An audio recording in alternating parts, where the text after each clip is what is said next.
मैं भी मतलब कभी कल्पना नहीं किया था, और बस किताबों में ही पढ़ा था कि माउंट एवरेस्ट कोई पर्वत है जिसपे कई का लोग चढ़ते हैं, और 10 में से 8 लोग, 10 लोग अगर जाते हैं क्लाइंब करने तो 8 लोग ही वापस आते हैं, 2 लोग ऊपर ही रह जाते हैं। और आज मैं उस पर्वत की चोटी को फतह करने की कल्पना कर सकता हूँ।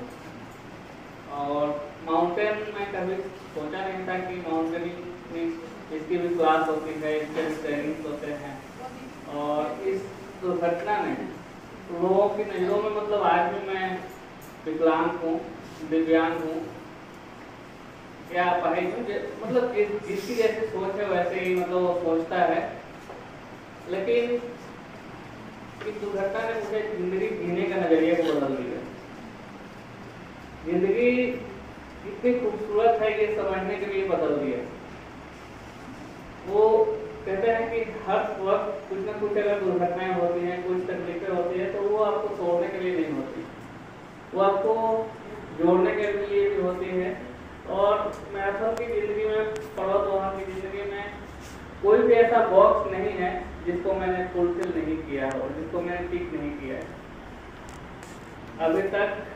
मैं बस नॉर्मल लाइफ में बिहार से कोलकाता और कोलकाता से अरुणाचल प्रदेश, जो कि जनरल रिजर्व इंजीनियरिंग फोर्स में मैं था, 3 साल वहाँ पे सिविलियन वॉलंटियर के हिसाब से मतलब जॉब किया था। चाइना बॉर्डर पे के आसपास तवांग है, तो वहाँ पे कार्यरत था। और वो जो फौज के साथ 3 साल काम करने का नजरिया ने मेरी जिंदगी जीने के तरीकों को बदल दिया कि कम संसाधनों में कैसे हमारी फौज सर्वाइव करती है। और कल का, जैसे अभी फौज का नाम लिया, तो कल का जो एक्सीडेंट है वो बहुत ही दुखद है। ऐसा लग रहा है कि मतलब जैसे हमारे परिवार किसी सदस्य पे वो अटैक हुआ है।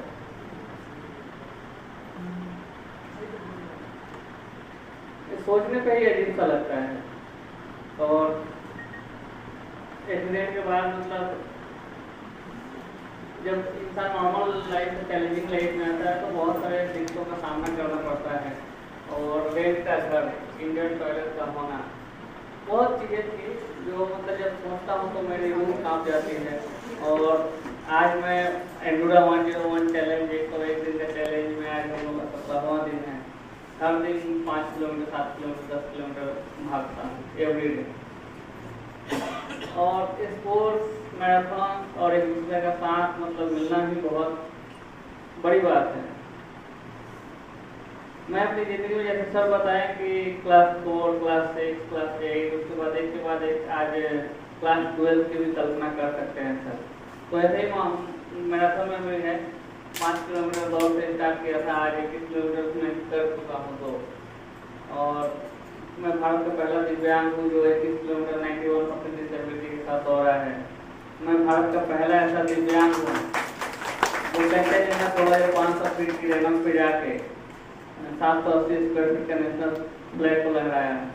मैं पहला ऐसा वर्ल्ड का दिव्यांग हूँ जो पूरी टीम HMI के साथ किलिमंजारो, अफ्रीकन कॉन्टिनेंट की सबसे ऊंची चोटी, वहाँ पे जाके भारतीय झंडा और भारतीय सेना का झंडा रिप्रेजेंट किया। और झंडे का साइज 7,000 स्क्वायर फीट था, जिसका वजन 80 किलो था। ये मेरे में बहुत बड़ी मतलब उपलब्धि है कि अगर ये दुर्घटना नहीं होती तो मैं कभी अफ्रीका नहीं जाता। ये दुर्घटना नहीं होती तो कभी मैं कोलकाता और सिटीज से बाहर नहीं जाता।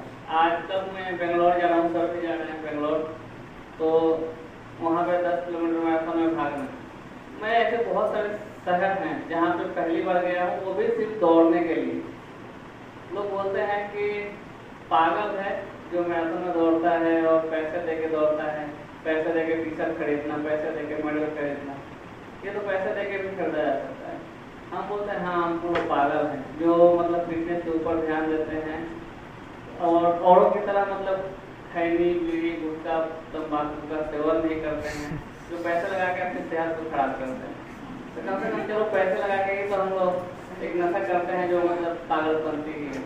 तो कौन सोचेगा, हजारों दिव्यांगों में कौन सोचेगा कि चलो एक पैर कट गया है, दूसरे पैर की उंगलियों में अंगूठा नहीं है, स्पाइनल टूटा हुआ है, ऐसे बहुत सारे चैलेंजेस मतलब हैं। उसके बाद पहाड़ चढ़े, लेकिन जब देश की बात आती है तो सर्वप्रथम अपने आप को रखना पड़ता है। और अफ्रीका कॉन्टिनेंट में 16,500 फीट की 13,500 फीट की ऊंचाई से मैंने स्काई डाइविंग किया। उस समय मेरे पैर में एयरफोर्स का झंडा और भारतीय झंडा को बांधा गया था। वो मेरे लिए बहुत बड़े फर्क की बात थी। और फिर आता है वहीं पे दर es Salaam जो कैपिटल है तंजानिया का, वहाँ पे हम लोग गए और ओपन समुद्र में 35 फीट वाटर के नीचे गए। वहाँ पे भारतीय झंडा और नेवी, आर्मी, एयरफोर्स तीनों सेनाओं का झंडा था, उसको हम लोगों ने होस्ट किया। ये बहुत बड़ी उपलब्धि है। जल, थल, वायु तीनों जगह भारतीय झंडा और भारतीय सेना का झंडा रिप्रेजेंट करने वाले मेरे गुरु जय किशन सर जो कि इंडियन एयरफोर्स में हैं, उनका बहुत बड़ा योगदान था। और सबको मुझको देख के मतलब सबको लगा कि विकलांग है, लेकिन उनको लगा कि नहीं, इसमें वो दम है, इसमें वो पोटेंशियल है, जो मतलब इसको पकड़ के खींचो ना तो ये कहने के काबिल है। और सर ने वो स्नेह दिया। कम उम्र में ही मैंने माता पिता को खो दिया, कम उम्र में ही मैंने अपना एक पैर खो दिया। और सर से मिलने के बाद वो एक फीलिंग आती है कि मैं एक पिता को खोया था, लेकिन इनसे मिलने के बाद वो सब कुछ मुझे मिला। और राष्ट्रपति भवन कभी कल्पना नहीं किया था कि मुझे हकीकत में मिलेगा, लेकिन हाँ जो चीज़ सर बोले कि सोचना चाहिए कि हम सोच रहे हैं CBSE ISC बोर्ड मतलब होने के लिए सब सोच रहे हैं। तो मैं भी 2 साल पहले कल्पना किया करता था, रास्ते में जब रनिंग करता था तो मैं सोचता था कि अरे यार महाभारत में कर्ण में तो नहीं हूँ ना, कर्ण के पास हर चीज़ था, सर्वशक्तिमान वही था महाभारत में, सबसे दानी वही था, सबसे बड़ा दानी वही था, लेकिन फिर भी मतलब वो हारा, या मजबूरी बोलिए या पारिवारिक समस्या बोलिए, जैसे भी हारा। तो मैं सोच रहा कि यार मैं कर्ण तो नहीं हूँ ना। और मैं भी रोया करता था, दौड़ रहा हूँ, 10 किलोमीटर होने वाला है, दौड़ रहा हूँ, रो रहा हूँ, क्या कर रहा हूँ मैं। लेकिन कल्पना किया जा रहा था कि एक दिन राष्ट्रपति भवन में वॉक करूँगा, राष्ट्रपति के पास जाऊँगा, और सोचने से ही सफलता मिलती है। और वो दिन आया। ट्रू कॉलर में मैं स्कूटी चला रहा था, ट्रू कॉलर में आ रहा था मेरी मिनिस्ट्री ऑफ एयरपोर्ट दिल्ली से कॉल। मैं देख रहा हूँ, मैं सोचा कोई फ्रॉड कर रहा होगा ऐसे ही। 2 बार 3 बार आया फोन, मैं उठा नहीं रहा हूँ। फिर जब सर का फोन आया, वहाँ पे 2 नंबर पर सबमिट किया जाता है कि मिनिस्ट्री से कि एक नंबर नहीं रिचार्ज हो जाए कुछ भी तो दूसरे नंबर पर कॉल जाएगा। तो सर का कॉल आया वहाँ से कि अरे तो कहाँ है। मैं बोला सर मैं तो स्कूटी चला रहा हूँ। तो बोला तुम्हारे पास कोई फोन जा रहा है दिल्ली से। मैं बोला एक फोन तो आ रहा है सर, ट्रू कॉलर में ऐसे ऐसे नाम है। बोला गाड़ी साइड में करके पहले बात कर ले, वो तुमको स्पेशल अवार्ड मिलेगा। फिर मैंने कोई साइड में गाड़ी लगा के बात की और सर को रोते हुए मतलब उनको धन्यवाद बताया। सर आप नहीं मतलब तो शायद ये पॉसिबल नहीं था, ये सपना ही रह जाता। 140 करोड़ में 40 आदमी का सिलेक्शन होना है एक ऐसे इंसान का जिसने अपनी जिंदगी में हर कुछ खो दिया था। 12 में अपने जिया जी का देहांत हुआ, मेरे 13 में मेरे पापा का एक देहांत हो गया, 14 सिर्फ सही था। अब धीरे धीरे पटरी पे जैसे जिंदगी आ रही थी, 15 में मेरा पैर चला गया, 16 फिर वैसे ही लटक उटक के चला, फिर 17 में माँ का चला जाना, 18 के बीच में मतलब इलेक्ट्रिक शॉक में मैं और मेरी बेटी दोनों कनेक्ट हो गए एक साथ। मेरी वाइफ मतलब एक के बाद दुर्घटना होते गई, लेकिन जितना दुर्घटना हुई उतने मैंने उसको अपॉर्चुनिटी में बदला, उतना बड़ा चैलेंज लिया। अब मुझे लगता है कि जब तक मैं बड़ा हासिल नहीं कर लूँ, माउंट एवरेस्ट सबमिट नहीं कर लूँ, तब तक मौत मेरे आसपास भटक ही नहीं सकती। वो कॉन्फिडेंस ही मतलब आदमी को ऊँचे से ऊँचे उपलब्धियाँ करवा सकता है। और थैंक यू सो मच। आप लोग ऐसे ग्रो करते रहिए, एक दूसरे का सहयोग करते रहिए और आगे बढ़ते रहिए।